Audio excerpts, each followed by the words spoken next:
বিসমিল্লাহির রহমানির রহিম। আসসালামু আলাইকুম। ফ্যাশন ডিজাইনার হালিমা চ্যানেলে আপনাদের সবাইকে জানাচ্ছি স্বাগত। কাছে এবং দূরে, দেশ এবং দেশের বাইরে থেকে যারা আজকে আমার ভিডিওটি দেখছেন, আশা করছি আল্লাহ তাআলার অসীম রহমতে আপনারা ভালো আছেন। আলহামদুলিল্লাহ, আমি এবং আমার পরিবার সবাই ভালো আছি। আজকে একটি 4 লেয়ার কাটিং একটি জামা শেয়ার করছি। এখানে 4টি কালার আমি ব্যবহার করেছি। আপনি চাইলে যে কোনো কালার দিয়ে কিন্তু এখানে জামাটার ডিজাইনটা তৈরি করতে পারেন, বা প্রিন্টেড কাপড় দিয়েও আপনি একই ডিজাইন তৈরি করতে পারেন। কাপড়ের বিষয়ে যদি কোনো পরামর্শ বা কোনো কমপ্লেন থাকে, অবশ্যই সেটা আমাকে কমেন্ট বক্সে জানাবেন। আমি আপনাদেরকে আনসার দেওয়ার চেষ্টা করব। এখানে আমি 4টা শেডের কাপড় আজকে ব্যবহার করব। তো প্রথমে আমি বডির যে অংশ, বডির পার্টটা আমি কাটিংটা করে নিব। বডির পার্ট কাটিং করার জন্য এখানে আমি 4 পার্ট করে নিব একটি কাপড়কে।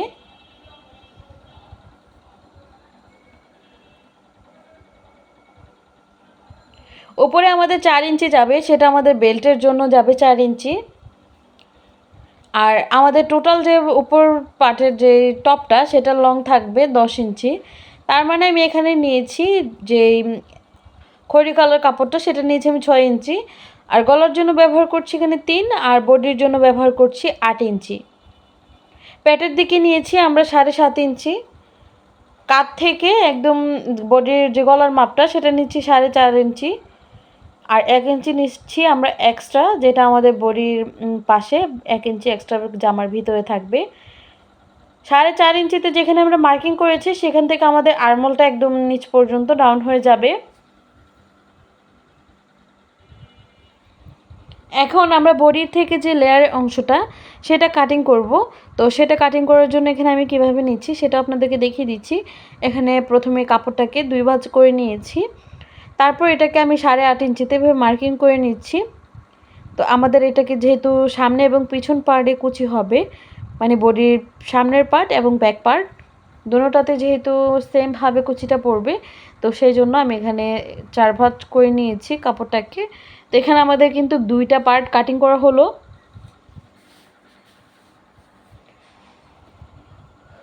তারপর আমি একই মাপে, মানে 8.5 ইঞ্চিতে সেমভাবে আমি প্রত্যেকটা লেয়ার কাটিং করব। শুধু কাপড় বাড়বে, এটাই একটু ডিফারেন্ট। এখানে আমি গাঢ় সবুজ কালার নিয়েছি।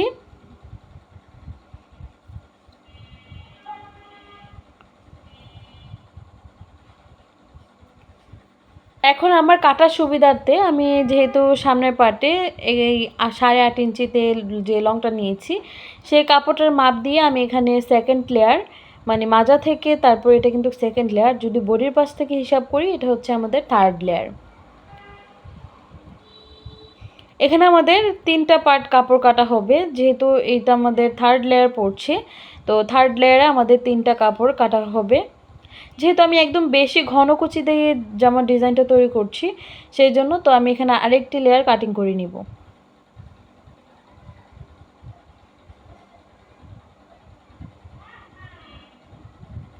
তো এখানে আমাদের 3 পার্ট কাটিং করা কমপ্লিট হয়ে গেল। এখন আমরা যে একদম লাস্ট লেয়ার, তো সেটা কাটিং করব। তো সেমভাবে আমি এখানে 4টা পার্ট কাটিং করে নিব। এখানে আমাদের কিন্তু অলরেডি 4 পার্ট করা আছে, এখানে দেখতেই পাচ্ছেন। তো এভাবে ভাঙা দিয়ে আমি এখন কাপড়ের যে 8.5 ইঞ্চিতে আমরা নিয়েছি, প্রত্যেকটা কাপড়ে আমরা 8.5 ইঞ্চিতে নিব। এখন শুধু কাপড়ের যে ঘেরের অংশগুলো, সেই কুচিগুলো একটু বাড়বে আর কমবে।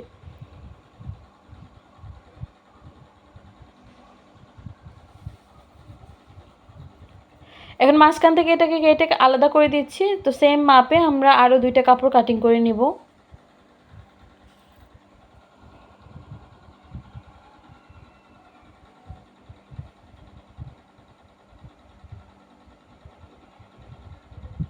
আপনাদের জন্য সুবিধাতে আপনারা যাতে বুঝতে কোনো অসুবিধা না হয়, সেক্ষেত্রে আমি ভিডিওটা আজকে একটু লংই হয়ে গেল। তো আপনাদেরকে ডিটেলসে বোঝানোর জন্য সবসময় আমি চেষ্টা করি।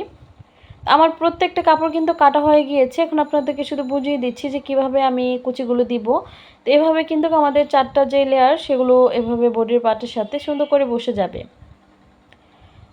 তো আমার হাতাটা কিন্তু কাটিং করতে হবে। তো হাতাটা আমি অলরেডি অনেকগুলো ভিডিওতে আপনাদেরকে হাতা কাটিং দেখিয়েছি। আমার দিকে যে অংশটা আছে সেই অংশটা বন্ধ, তো সেখান থেকে আমরা 5.5 ইঞ্চিতে একটি মার্কিং করে এভাবে উপর থেকে ধরে এটাকে ডাউন করে দিয়েছি।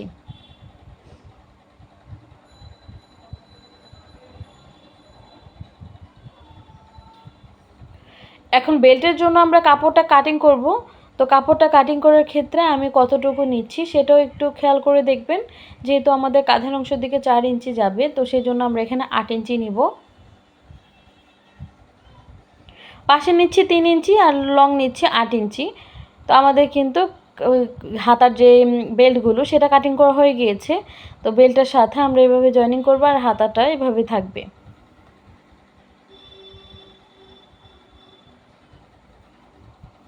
এখন আমরা হাতার যে চারো সাইড সেটাকে সেলাই করে নিচ্ছি।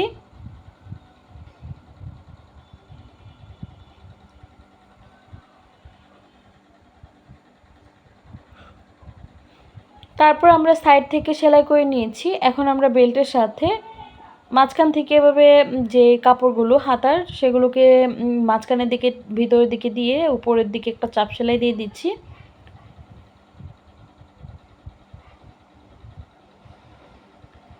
এটা কিন্তু আমাদের হাতা হয়ে গিয়েছে।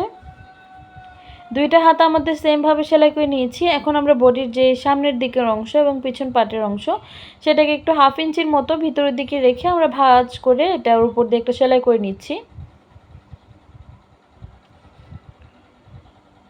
আরমোলের সাইডগুলো আমরা সেমভাবে এভাবে সেলাই করে নিচ্ছি।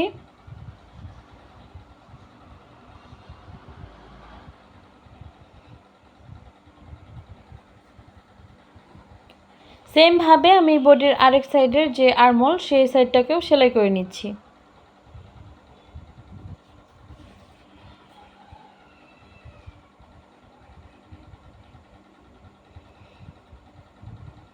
তারপর বডির সাইড থেকে আমরা দুইটা দাগ দিয়ে রেখেছি। তো সেখান থেকে আমরা এখন যে হাতার যে অংশ তা আমরা সেগুলো জয়েনিং করে নিচ্ছি। সেই জন্যই আমরা এভাবে বডির যে সামনের দিকের অংশ একটি সেলাই দিয়েছি। এখন যেহেতু আরেকটু উপর দিয়ে পড়বে এক্ষেত্রে কোনো খারাপ লাগবে না, তো সেই জন্য আগে থেকে আমরা কোনো চাপ সেলাই দিইনি। সেমভাবে আমি আরেকটি বডির অংশতে এই একইভাবে আমি জয়েনিং করে নিচ্ছি। আর অবশ্যই খেয়াল রাখবেন এখানে 6 ইঞ্চি কাপড় আছে কিনা হাতাতে। 1 ইঞ্চি করে আমরা ভিতরের দিকে কিন্তু এক্সট্রা রাখছি।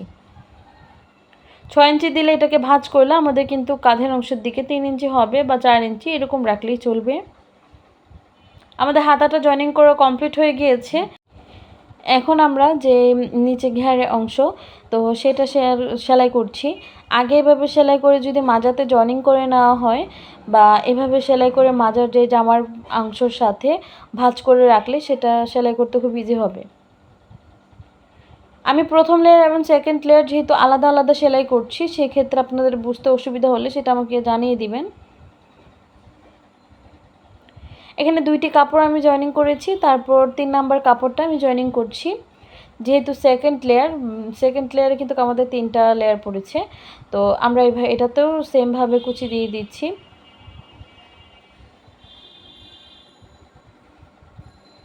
এটাকে কুচি দিয়ে কিন্তু আমাদের যে মাজার একদম প্রথম কুচিটা যেটা পড়েছে তো সেটা সমান করে মাপ অনুযায়ী কিন্তু কুচিটা দিয়ে নিতে হবে।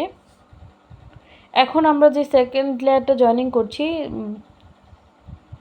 তো সেটাকে এভাবে ঘুরিয়ে ঘুরিয়ে একদম প্রথম লেয়ারটার সাথে আমরা জয়েনিং করে সেলাই করে নিব। তো এই সাইডটা থেকে আমরা কয়েকটা কাপড়ের সেলাই খুলে নিব, তারপর এটাকে মাঝখান দিয়ে কেটে আলাদা করে দিব।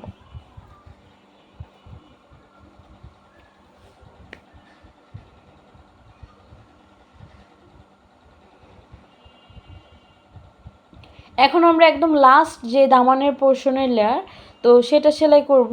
তো সেলাই করার পর আমরা জয়েনিংটা দেওয়ার পর এভাবে একটি স্ক্রু ড্রাইভার এবং এক হাতে আমরা এভাবে ছোট ছোট করে কুচি দিয়ে নিচ্ছি। তো এই কুচিটা কিন্তু একদম আমাদের লাস্ট লেয়ার সবুজ যে কাপড়টার উপরে পড়বে।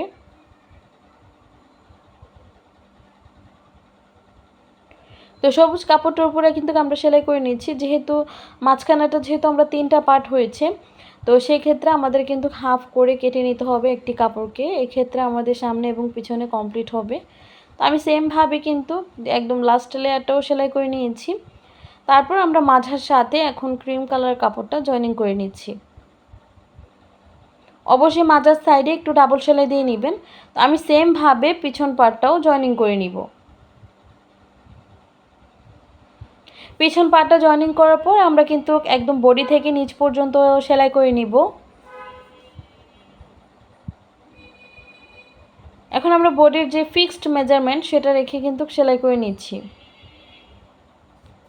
আজকের ভিডিওটা যদি ভালো লেগে থাকে অবশ্যই আমার ভিডিওটিতে একটা লাইক দিতে ভুলবেন না। আরও কোন ধরনের ভিডিও দেখতে চাচ্ছেন সেটা অবশ্যই আমাকে কমেন্ট বক্সে জানিয়ে দিবেন। আর নতুনরা যারা আছেন আমার চ্যানেলটি মনে হয় সাবস্ক্রাইব করতে ভুলে গিয়েছেন, অবশ্যই আমার চ্যানেলটি সাবস্ক্রাইব করে দিবেন। এখন আমাদের বডি সাইডগুলো যেহেতু সেলাই করা কমপ্লিট হয়ে গিয়েছে, আমরা নিচের যে দামানের পোর্শনটা একদম পুরো ঘেরটাকে এভাবে সেলাই করে নিচ্ছি। এই কাজটি আগেও করা যেত, যেহেতু আমরা এখানে পার্ট বাই পার্ট সেলাই করেছি এবং দুটোটা বডির সাইডে যেহেতু আমরা সেলাই করেছি, সেক্ষেত্রে এভাবেই সেলাই করলে খুব ইজি হয়। এই হচ্ছে যে আমার ফাইনাল লুক। আপনাদের কাছে কেমন লাগলো সেটা আমাকে জানাতে ভুলবেন না। আরও কোন ধরনের ভিডিও দেখতে চান সেটাও আমাকে জানিয়ে দিবেন। আজকের মতো এখানে বিদায় নিব। সবাই ভালো থাকবেন, সুস্থ থাকবেন। আল্লাহ হাফেজ। আসসালামু আলাইকুম ওয়া রাহমাতুল্লাহি ওয়া বারাকাতুহু।